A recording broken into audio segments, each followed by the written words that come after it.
In 1985, Monday Odiaka, a teenager from Igbo land, scored a goal so fast it landed not just in the net, but in the Guinness World Records, and stayed there for 34 good years.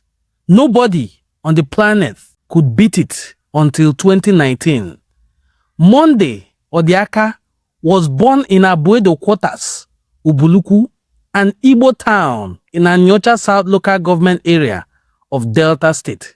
On the 24th day of May 1985, at the FIFA World Youth Championship in Soviet Union, Odiaka scored against Canada 14 seconds after kickoff, the fastest goal in the history of the tournament. FIFA's official record lists the time at 14 seconds.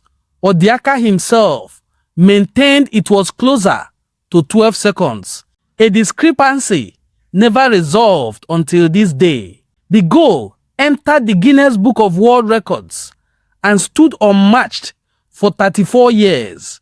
Odiaka finished that tournament as joint top scorer and went home with the golden boot as Nigeria's Flying Eagles claimed third place, a bronze medal that remains one of the country's benchmark results at youth level. The record was broken on the 23rd of May 2019 when Senegal's Amadou Sanya scored against Tahiti in 9.6 seconds at the Under-20 World Cup in Poland, 4.4 seconds faster 34 years later. From the ancient town of Ubulu-Uku in Delta State to FIFA's World Records, Monday Odiaka's name remains fixed in the tournament's history as the man who defined speed at the kickoff whistle for over 3 decades.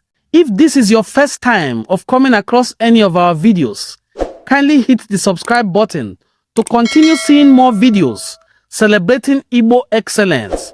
My name, once again, is Prince Onwadenim Ngozi Chukwuka Fortune. Thanks for supporting Enuan Cultural Forum. I will see you in my subsequent videos. Bye-bye.